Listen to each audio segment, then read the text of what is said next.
vamos ler verso de 1 a 3. Mas antes de ler,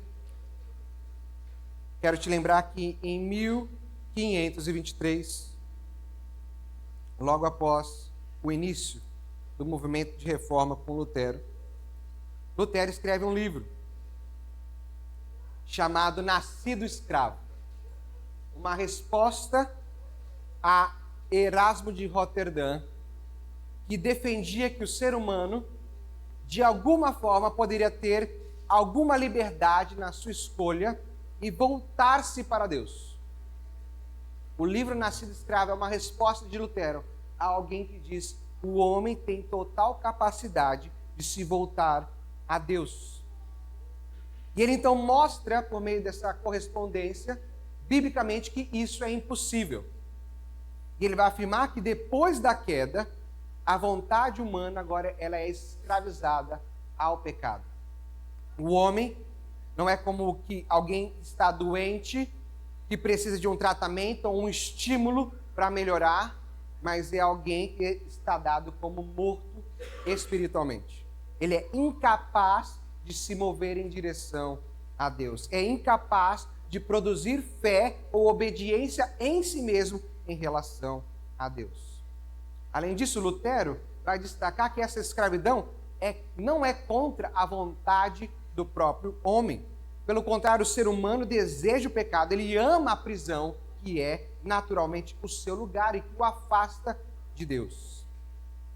E essa é a condição das pessoas, ela não é uma condição neutra, mas mostra que os homens são rebeldes ativamente contra o seu Criador. E que a salvação, então, por isso, ela não é um resultado da cooperação entre Deus e os homens.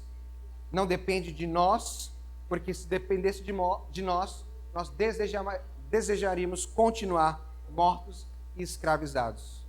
A salvação, Lutero vai terminar em sua obra dizendo que ela é uma obra totalmente de Deus e depende da sua graça. Não depende dos mortos, mas daquele que dá vida aos mortos, que liberta os escravos, que dá a eles a luz em seus olhos. Por isso que a mensagem de hoje, chamada Filhos da Ira, vai ser tratada em 3 pontos. Eu quero falar sobre o diagnóstico divino, sobre a marcha dos mortos e que não há vítimas. O diagnóstico divino, a marcha dos mortos e que não há vítimas. Vamos ler o texto então de Efésios 2. Diz assim a palavra do Senhor: Ele lhes deu vida quando vocês estavam mortos em suas transgressões e pecados, nos quais vocês andaram noutro tempo, segundo o curso deste mundo, segundo o príncipe da potestade do ar, do espírito que agora atua nos filhos da desobediência. Entre eles, também nós, todos, andamos no passado segundo as inclinações da carne, fazendo a vontade da carne e dos pensamentos. E éramos, por natureza, filhos da ira, como também os demais. Temos então, primeira parte, o diagnóstico divino. E a primeira palavra que o apóstolo Paulo usa para descrever a humanidade, seu estado natural, é algo brutal. É algo que deixa claro que não há otimismo para o homem. Ele não está dizendo que os homens estão doentes. Ele não está dizendo que os homens estão perdidos ou enfraquecidos. Mas ele escolhe uma palavra inspirada pelo Espírito Santo, que nós conhecemos. Ela vai dizer mortos. E a palavra que ele usa no grego é nécros. Da onde vem a nossa palavra necrotério. Da onde você tem a palavra que descreve o que é um cadáver. A descrição de um cadáver é usada com a palavra nécros.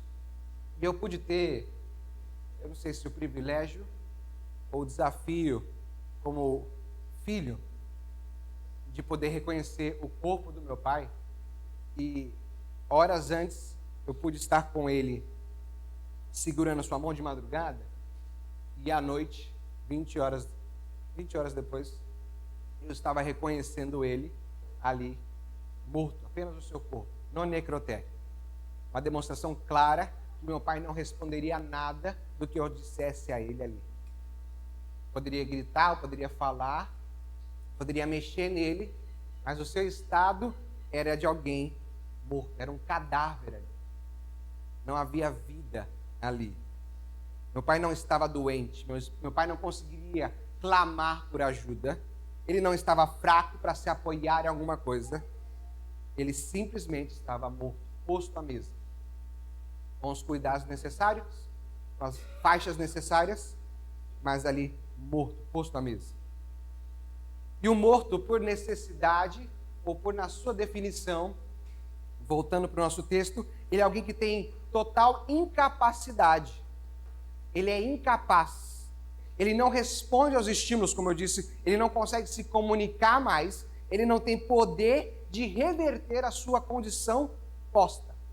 Ele está morto. E a morte, no pensamento bíblico, ela não significa apenas a morte, mas sim uma separação. Fundamentalmente, a morte é uma separação no estado bíblico para nós. E ela é uma separação, no caso do homem, total de Deus. O homem morto está separado daquele que é a fonte de vida, daquele que é quem dá a vida. O apóstolo Paulo vai dizer que nós estávamos mortos, e ele vai afirmar a nossa inabilidade de nos conectarmos ou respondermos a algo ou nos movermos sequer em direção a quem dá vida. O morto não corresponde, não vai em direção ao Deus vivo. Uma análise mais profunda, ele não diz que nós estávamos apenas mortos, mas ele vai descrever o nosso estado de morte. Estávamos mortos, ainda no verso 1, em nossas transgressões e pecados, em suas transgressões e pecado. E essa preposição para a gente, o em, ela é importante porque ela vai dizer aonde está a causa da nossa morte e qual que é a esfera da nossa morte. É como se você pudesse pensar num mergulhador que vai no meio do mar, pula no oceano, sem nenhum tanque de oxigênio, sem nenhum equipamento, e a água agora não é algo que vai apenas o sufocar e o matar por afogamento, mas a água agora é uma realidade esmagadora com o seu corpo, que não tem nenhum lugar da qual não seja tocado ou não seja influenciado pela pressão da água. Ele está imerso nela. Cada centímetro do seu corpo tem água. Ele não pode escapar. E assim é o homem natural. Assim é o homem sem Deus. Não apenas está isolado e condenado por estar separado do Deus vivo, como alguém que está morto, mas ele está em um ambiente de rebelião, de incredulidade e pressionado por essas coisas, pressionado pelo pecado. Ele vive, ele se move e ele existe dentro de uma esfera de pecado. E por si mesmo, por mais que ele tente nadar, ele não chega à superfície. Essa pessoa não apenas está morta por causa da morte por afogamento nas águas, ela já está posta morta na água. Ela está posta na água. E o elemento que a matou a envolve. E agora, isso sim também acontece conosco. O pecado não é apenas um acidente ocasional em nossas vidas, mas ele é o ar que nós respiramos. Ele é o ambiente que nos define, ele é a realidade que nos aprisiona. É o que vai dizer Paulo. Quando vocês estavam mortos em suas transgressões e pecado. E para não deixar dúvidas sobre a nossa natureza e nossa condição, Paulo vai usar duas palavras distintas. Ele vai usar transgressões e pecados. Vocês estão mortos e vocês estão nas suas transgressões e nos seus pecados. E quando ele fala de transgressão, ele está dizendo que nossos atos diante de Deus ou diante da humanidade, ele é um ato deliberado, da nossa vontade. Ele é rebelião. Eles são violações constantes da lei de Deus, que nós fazemos de forma intencional. Só há um caminho para nós: ser rebeldes diante de Deus. Não é apenas porque nós estamos presos em alguma prisão, mas é porque nós amamos a nossa prisão. Nós, embora talvez possamos ter algum tipo de olhar para fora, nós amamos as trevas. E a luz que a gente pode ver não é a luz para onde a gente caminha. Na verdade, porque nós amamos as trevas e nós estamos em prisão, nós caminhamos em direção, por conta das nossas transgressões, para o fundo do escuro, achando que lá na escuridão vai ser melhor para a gente lá no nosso lar. Eu não consigo compactuar com um feixe de luz que eu possa ver naquela prisão. A minha rebelião contra Deus, ela é voluntária, do meu desejo.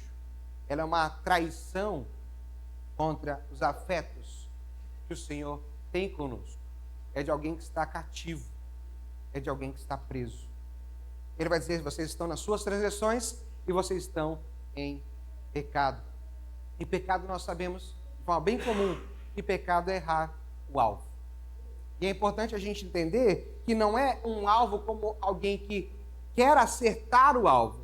Mas eu costumo dizer que é um alvo que a gente sabe que está nas nossas costas e a gente mira em qualquer outro lugar, menos no alvo. A gente tem o desejo do nosso coração para qualquer outra coisa, menos para o alvo que está posto. E errar o alvo é pecar. A gente nunca vai querer acertar o alvo. Nosso desejo é de rebelião contra Deus. Nós não queremos olhar para o alvo e acertá-lo. E essas duas palavras juntas, as transgressões, os nossos pecados, pintam o quadro mais sombrio do homem. Nossas vidas são uma combinação de rebelião ativa e um fracasso constante. Nós somos fracassados. Não se trata de um deslize involuntário, mas da nossa existência está marcada por uma traição consciente e intencional contra um santo Deus Criador. De forma consciente e intencional, nós somos aqueles que se colocam como traidores de Deus. E a prova que Paulo dá a todos nós é que, embora nós sintamos o desejo das coisas, nós somos esmagados pela nossa própria realidade. Como está escrito, ele vai dizer assim, que o nosso diagnóstico é que vocês estão mortos. E é interessante porque na nossa versão, ela antecipa algo que Paulo não antecipa. O nosso verso 1 vai dizer, ele lhes deu vida. Quando no trecho original, Paulo está tentando usar o verso 1, 2 e 3 para desenhar e delinear a devassidão do homem. Ele não antecipa que Deus nos dá vida. A primeira frase do verso é justamente o que está depois da vírgula. Vocês estavam mortos. Não há, no verso 1, 2 e 3, nenhum momento de liberdade ou de libertação do homem, ou de esperança para o homem. Paulo quer usar o verso 1, 2 e 3 para mostrar o desenho do homem sem Deus. Embora os tradutores estejam aqui nos auxiliando a dizer, ele lhes deu vida quando vocês estavam mortos, Paulo está dizendo, vocês estão mortos. Paulo não está tentando antecipar uma intervenção divina, pelo contrário, ele quer dizer, vocês estão mortos em seus delitos, nas suas transgressões, nos seus pecados. Porque a promessa só vai vir a partir do verso 4 e 5, não no verso 1, 2 e 3. E para nós isso é importante, porque há um desenho escuro aqui. Há um pintar macabro do apóstolo Paulo para nós, para mostrar o quão ruim nós somos sem esse Deus. Não há uma intervenção divina. Antes de apresentar qualquer tipo de remédio a nós, ele precisa pintar a devassidão do homem. Ele precisa colocar um quadro escuro nas nossas frentes. Não há um vislumbre da graça nesses 3 versos. Apenas a declaração fria, apenas o diagnóstico frio do apóstolo Paulo, que nós estávamos mortos, imersos num oceano de rebelião, e éramos completamente incapazes de responder ou fazer qualquer coisa a respeito de Deus. Esse é o diagnóstico posto. Estamos mortos. Vocês estão mortos nas suas transgressões e nos seus pecados. Então ele vai para o verso 2, e a gente vai ver agora a marcha dos mortos, os mortos vivos, os quais vocês andavam no outro tempo, segundo o curso deste mundo, segundo o príncipe da potestade do ar, do espírito que agora atua nos filhos da desobediência.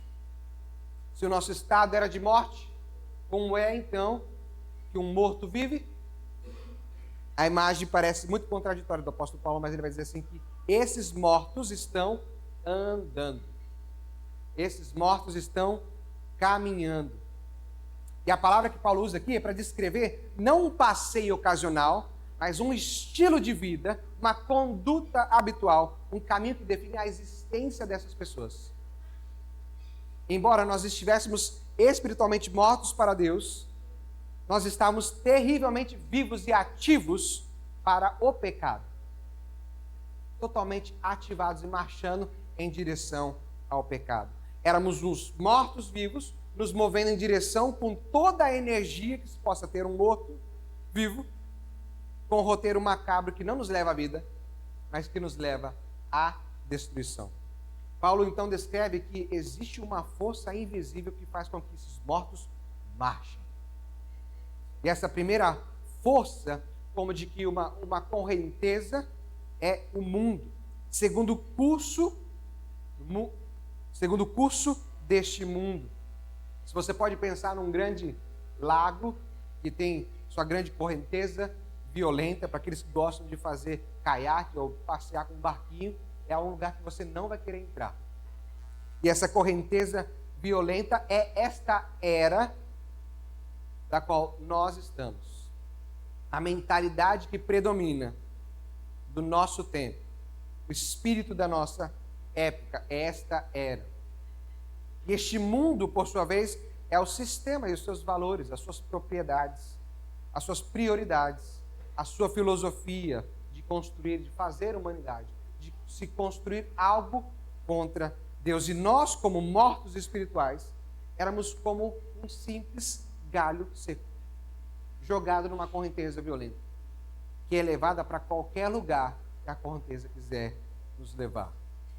E nós somos levados como galhos para o nosso materialismo. A gente vai querer construir as nossas vidas e as nossas casas para ter o melhor aqui. Tudo que eu puder fazer, o máximo que eu puder fazer de trabalho, o quanto eu puder fazer de horas extras para eu ter dinheiro para construir minha vida aqui. E você é um galho sendo levado pelo aquilo que o mundo te impõe como verdade, como prioridade, como cultura. E você é levado, então, ao materialismo. Você é levado, então, ao seu egoísmo para ter aquilo que só você deveria ter e que ninguém mais deve ter. Você é levado a ter uma busca incessante por aprovação neste mundo, porque é o que hoje o mundo diz para todos nós. Que ninguém pode te oprimir pelo seu sentimento, pelo que você pensa que você é, pelo aquilo que você tem certeza que você é. Ninguém pode dizer que você não é aquilo que você é. O mundo não quer que você seja uma pessoa oprimida. E você vai responder ao mundo dizendo, é isso mesmo. Eu tenho que ser aprovado por todo mundo. A igreja é o lugar para me aprovar do jeito que eu sou. A escola é o lugar para me aprovar do jeito que eu sou. A sociedade deve me aprovar daquilo que eu penso que eu sou. E você segue como um galho seco na correnteza deste mundo. Você quer ter as suas habitações ou a sua convivência com as coisas que são habitáveis deste mundo só para se gloriar. O seu falso momento em que você acha que todas as coisas devem ser feitas para você. E aí você tem a sua justiça própria, onde você vai declarar a qualquer outra pessoa que não há ninguém que faça melhor que você, ou que tenha melhor do que você, ou que as pessoas não deveriam fazer daquela forma porque o seu jeito é o melhor, e você se justifica diante das pessoas, e você vive assim, e você não vê esforço, porque a correnteza está te levando para o materialismo, para você conquistar as coisas, para você desejar ser aceito, para você viver a sua justiça própria. Não existe esforço.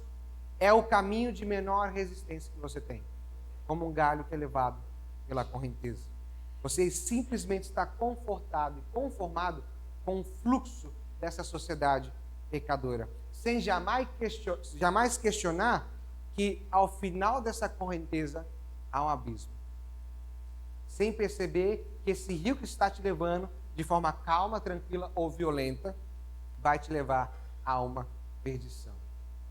E essa é a situação do homem, uma situação sinistra de quem está boiando à deriva num mar perigoso, onde Paulo vai informar que existe um poder inteligente nessa correnteza. Você é levado, então, no outro tempo, segundo o curso deste mundo, e ele vai dizer, segundo o príncipe da potestade do ar. Aqui Paulo vai mostrar, vai abrir a cortina da realidade para os homens de que existe um poder invisível que influencia todo o sistema deste mundo. A correnteza não está sendo violenta, está indo sozinha, porque ela é uma correnteza má que vai para um precipício. Não. Existe um governante, Satanás, o príncipe deste mundo, e o seu domínio, a sua esfera de autoridade e poder é esta. É a esfera onde Satanás domina como príncipe dos mortos, dos que são transgressores. Ele é o príncipe de cada um desses que transgridem a lei de Deus. E a expressão do ar aqui é para que os ouvintes de Paulo possam entender que existe uma esfera espiritual, da qual ela é invisível, mas que influencia e rodeia todos nós. Então nós somos influenciados sim pela nossa cultura. Nós somos influenciados e somos súditos de Satanás e do seu reino, dos seus governantes, do príncipe que é maligno, daquele que respira em uma atmosfera que é de podridão e de maldade, da qual ele criou para manter os homens cativos dentro dela. Como é que esse governo, então, esse governo se manifesta a cada um de nós? Paulo vai concluir, dizendo que esse governante age do espírito que agora opera nos filhos da desobediência. Essa é a forma como esse governo se manifesta em nós. Não é do Espírito Santo de Deus, mas é de um espírito de rebelião, de um espírito que tem energia do próprio Satanás, que não fica apenas do lado de fora, como o sistema mundano, mas que opera, como vai dizer na palavra grega, como uma energia que nos dá o poder de ser rebeldes diante de Deus. O mesmo poder que Satanás utilizou para se rebelar contra o Senhor na eternidade. Esse é o desejo, é isso que ele inculca nos seus súditos. Uma energia de rebelião da qual ele convenceu anjos para seguirem com ele. E essa energia e essa capacidade de convencimento ele dá aos seus súditos. Ele energiza os seus homens e mulheres que estão mortos. E a pressão que a gente tem desse mundo externo de Satanás, ela é uma pressão que aliena os corações dos homens. Aliás, atrai os corações dos homens não regenerados. Isso nos leva à identidade que Paulo coloca. E a identidade que ele coloca é que nós éramos filhos da desobediência, assim como filhos da ira. E essa expressão descreve a nossa natureza em seu ponto mais simples. Filhos da desobediência. Não é que nós desobedecemos de vez em quando, mas o nosso próprio DNA, a nossa identidade. A gente não consegue fazer algo se não for algo desobediente. Se não for algo para ser contra uma lei. No caso, a lei divina, a lei posta pelo Senhor. Éramos filhos da desobediência. Filhos cuja a semelhança familiar de rebeldia é contra o Pai Celeste, mas é semelhante ao Pai terreno. Ou o Pai, como vai dizer João, Satanás. De quem vocês têm por pai, porque vocês mentem. Vocês têm a mesma índole, a maçã não caiu longe. Muito pelo contrário. Satanás tem as suas maçãs muito perto. E nós éramos filhos dessa semelhança desse homem, aliás, desse ser depravado, totalmente distante de Deus, egoísta, egocêntrico, que busca a mentira, que é mentiroso e que perfeitamente dirige a correnteza, dirige este mundo mal, como príncipe da desobediência. Ele não apenas nos escolhe, mas nos dá um sobrenome. Filhos da desobediência. Temos o pai, o Satanás, e temos o sobrenome, a desobediência. No ponto 3, não há vítimas.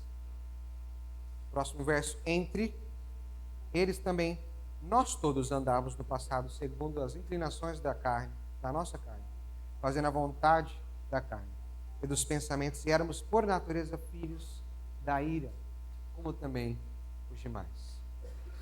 Se nos versículos anteriores Paulo descreve as forças externas que nos aprisionam, como o sistema do mundo onde Satanás impera, Agora ele leva ao momento ápice, ao clímax do problema, que é o nosso próprio coração. Não está distante, não é só a correnteza onde leva um galho. Mas essa é uma mudança devastadora no texto, onde Paulo vai incluir a si mesmo. Isso para nós é importante, irmãos, porque o povo judeu tinha, assim, o seu sentimento de superioridade por ser o povo escolhido por Deus. Pela graça do Senhor, Paulo é o apóstolo dos gentios, ele vai pregar aos gentios, ele vai pregar de forma como chega a nós, brasileiros, gentios. E ele vai dizer, em Efésios, ele está fazendo trocas dos pronomes. Às vezes ele fala vocês, como os efésios, e às vezes ele fala nós, como judeus. E agora ele fala que todos, entre eles também, nós todos andamos no passado segundo as inclinações da nossa carne. E ele vai deixar claro que o grande missionário, o judeu zeloso, o fariseu que era irrepreensível, se coloca no mesmo barco furado dos que estão em Éfeso. O mesmo barco furado que todos nós. Não é algo apenas dos outros, mas todos nós. E ele demole o muro do orgulho que poderia existir em qualquer raça, em qualquer homem, em qualquer pessoa que se ache moralmente digna do Senhor. Não existe eles, os pecadores, e nós, os santinhos. Diante de Deus, a condição é universal. Todos, sem exceção, vivíamos da mesma maneira, como pecadores diante de Deus. Vocês estavam mortos em suas transgressões e pecados. Todos nós andamos no passado segundo as inclinações da nossa carne. E a palavra carne aqui não está especificamente falando sobre o nosso corpo físico, mas da nossa natureza caída, da constituição que agora nós temos interior, nosso eu interior, nosso padrão mais profundo, nosso egocentrismo, a nossa rebeldia que é oposta a um Deus criador e bondoso. A nossa carne, ela é fábrica interna de desejos contrários ao Criador. O problema não é que nós somos forçados a pecar. Isso é o que o Paulo está dizendo a todos nós. O problema é que a nossa natureza caída ama o pecado. Nós não estamos sendo forçados por Satanás e seus demônios a fazer aquilo que é contrário a Deus, mas nós amávamos viver dessa forma. Estava nas esferas dos nossos desejos, as nossas inclinações. Todo o seu andar diante deste mundo é um andar que deseja o pecado a todo instante. E aqui a gente precisa fazer a pausa sobre a depravação total, que é uma doutrina importante para a gente, onde vai dizer que todos os homens são depravados diante de Deus, mas não na sua maior o seu máximo poder de fazer as coisas ruins. Não é que você faz coisas ruins todos os dias, em todo instante, que o homem não consegue fazer coisas boas. Todos nós fazemos coisas boas. Deus derrama da sua graça aos homens.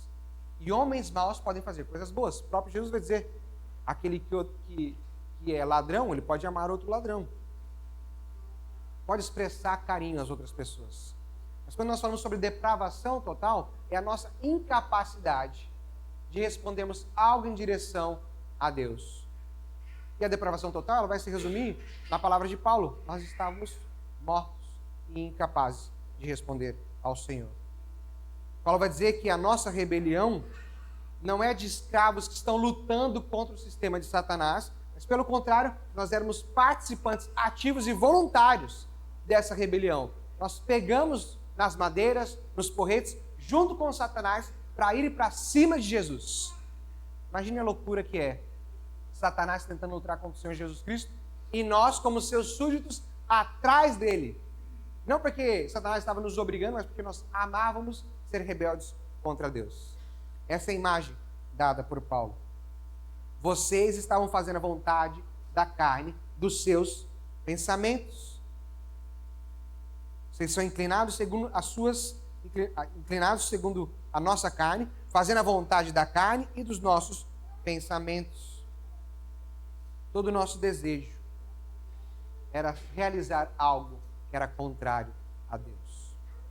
O mais bom que você acha que seja o seu ato de trabalho diariamente para sustentar a sua casa, O seu dia a dia de acordar cedo, fazer um café para sua esposa, cuidar dos seus ofícios no trabalho, voltar no final do dia enfrentando o trânsito. Se você é alguém que não professou fé em Cristo Jesus, todos esses seus atos são pecaminosos diante de Deus. Não há coisa boa que você faça. Todo o seu desejo é contrário ao Senhor, porque nenhuma dessas suas atitudes, de cuidar da sua esposa, de fazer um bom trabalho, de pegar um trânsito e não xingar ninguém, todos esses seus atos não são atos de um coração que se direciona a Deus. Não importa o que você faça.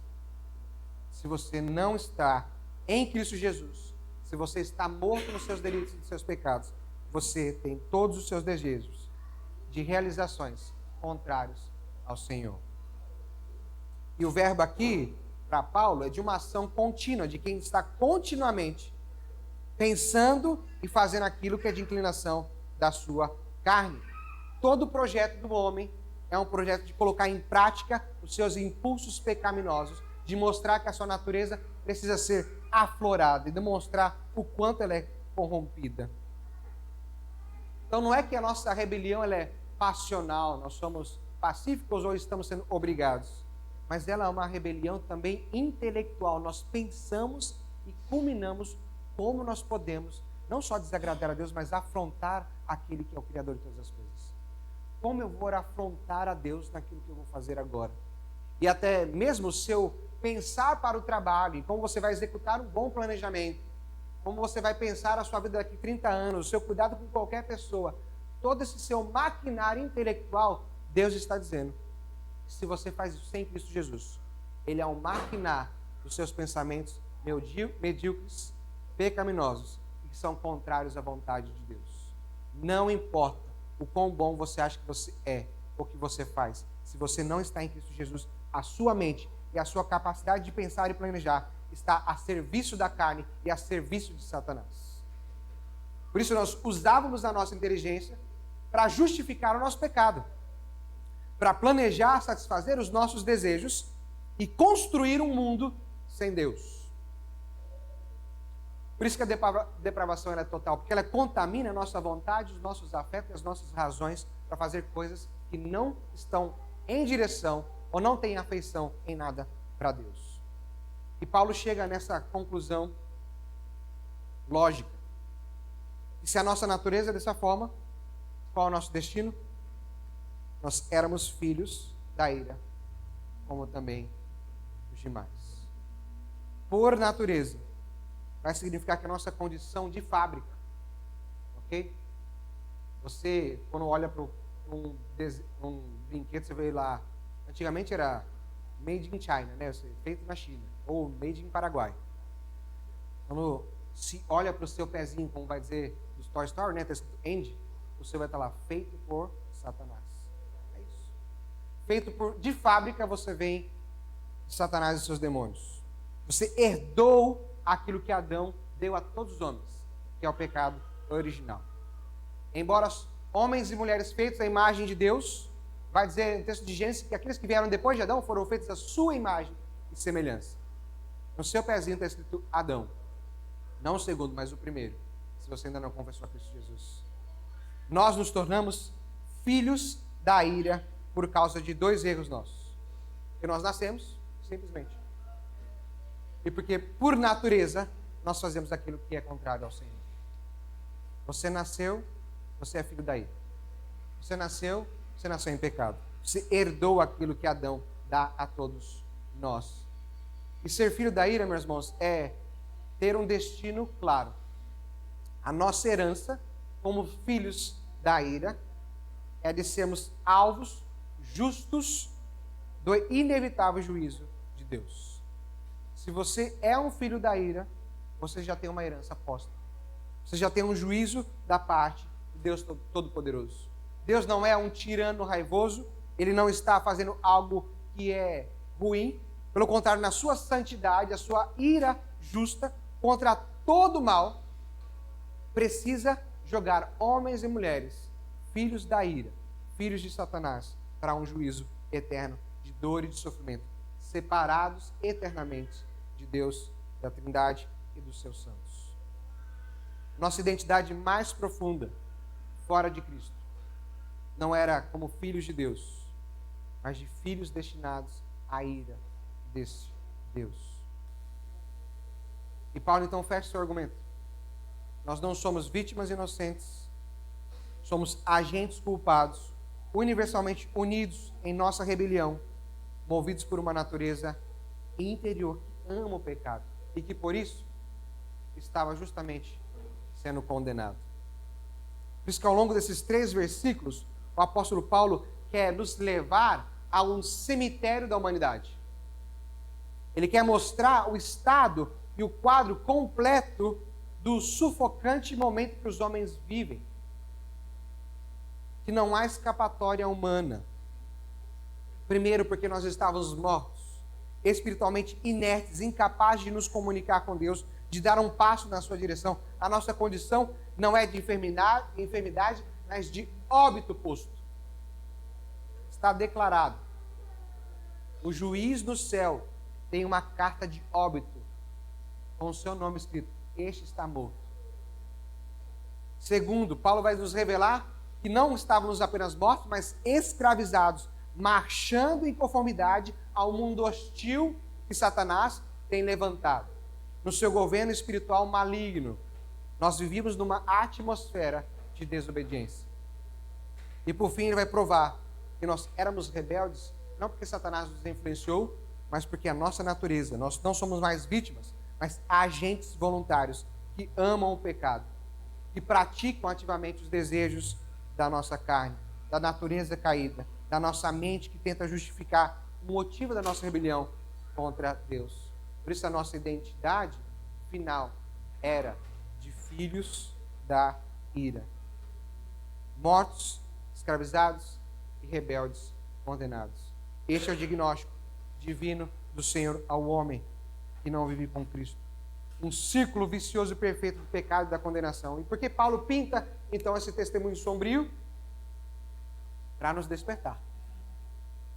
Para nos fazer perceber que existe uma esperança que não é em nós mesmos. Ele destrói cada pilar que eu e você poderia construir de orgulho humano. Cada desculpa, cada tentativa de autossalvação nossa. E ele nos leva ao fundo do poço, ao ponto zero da condição humana. Para ali, precisamente ali, no ponto mais baixo da nossa vida, da nossa miséria. Quando toda esperança humana não existe mais, quando ela se extingue, ele faz com que a luz de Cristo brilhe em nosso meio. Quão cego nós andávamos e perdidos nos estávamos. Mas a parte mais bela, irmãos, é o próximo versículo, que eu não vou pregar, porque a minha função aqui é mostrar o sombrio estado do homem, é mostrar o quanto nós, sem Jesus, estamos num estado de ira santa do Senhor, que nós, sem Cristo, sem confessar a Ele, nós vamos continuar sendo levados como esse galho, numa correnteza que no fim é um precipício. E nós amamos estar na correnteza. Nós não fomos obrigados a pular nessa água. Nós amamos os desejos das nossas carnes. Mas embora eu não vá pregar o verso 4, eu preciso dizer para você que você deve se arrepender e crer no Evangelho. Você precisa crer em Jesus Cristo. Você precisa crer nessa obra que foi de maneira tão perfeita e tão bela feita pelas nossas vidas, para pagar o preço ao Pai. E Cristo, como pude pregar algumas semanas atrás, ele ao derramar seu sangue, ele tinha na sua mente, naquela dor, o rosto dos salvos que o Senhor estava trazendo a ele. E você deve se agarrar nessa palavra e dizer: eu quero ser um dos salvos, eu preciso confessar a Cristo Jesus os meus pecados. Eu preciso dizer que sem Cristo eu só vou continuar nessa correnteza, alimentando os meus desejos pecaminosos, sendo contrários e rebeldes contra Deus. Você precisa confessar ao Senhor os seus pecados, se arrepender e se achegar diante dele dizendo: Senhor, eu quero ser seu filho, eu quero ser seu povo, eu quero que o Senhor abra os meus olhos espirituais, eu preciso ver a glória de Cristo e me agarrar nessa glória. Eu não consigo mais fazer as coisas nesta terra para me salvar. Eu não tenho nada nesta terra com que eu possa fazer para que eu possa ser salvo. Apenas da cruz de Cristo é lugar onde nós devemos ir. A profundidade do nosso pecado serve apenas para magnificar a altura da graça de Deus. A profundidade das nossas vidas no lamaçal é justamente para mostrar o quão grande Deus é. Por isso que Paulo pinta um quadro negro. Porque o primeiro fecho de luz num quadro negro vai ser aquilo que a gente tem maior esperança. E que aquela luz não vai ser apenas de um quadro negro num pontinho, mas ela vai brilhar a todos os homens e ela tem que brilhar em nossos corações também. É o que João vai dizer, que a luz veio ao mundo e ela brilhou. E a todos quantos receberam o Senhor Deus poder de serem chamados filhos de Deus. Que a luz de Jesus possa brilhar na escuridão do seu coração. Para que você possa ver quão grande é a beleza da cruz de Jesus. Por mim e por você. Vamos orar. Senhor, brilha em nosso coração. Nos faz lembrar a tua palavra que diz que o Senhor nos deu um coração de carne. O Senhor nos dá um espírito que antes estava morto, era rebelde, estava distante, buscando satisfazer os desejos da nossa carne, sendo contrários ao Senhor, mas pela tua graça e misericórdia. Tua palavra vai nos dizer que o Senhor nos dará um coração novo e que porá dentro de nós um espírito novo. E dentro de vocês eu tirarei esse coração de pedra e lhe darei um coração de carne e porei dentro de vocês o meu espírito e farei com que vocês andem nos meus estatutos e guardem e observem os meus juízos, para que nós possamos habitar na terra do Senhor, sendo povo seu. E o Senhor vai dizer que o Senhor é o nosso Deus, nosso Rei. Senhor, tem misericórdia de nós queremos confessar a Ti os nossos pecados. Nosso grande pecado da incredulidade de não ter a esperança em Cristo Jesus para a salvação das nossas vidas. Nos dê um coração novo, um coração que consegue clamar a Ti. Abre os nossos olhos, nós que estávamos cegos sem ver a Tua graça, sem ver a Tua luz, agora podemos ver. Porque a obra do Teu Espírito Santo, ela é muito maior. A obra da Tua graça, ela é muito maior. Porque onde abundou o pecado, o Senhor superabundou com a Tua graça e com a Tua misericórdia. E é dela que nós precisamos. É dela que nós rogamos nesta manhã. No nome santo de Jesus, aquele que é o autor e consumador da nossa fé, aquele que abre os nossos olhos espirituais. Amém.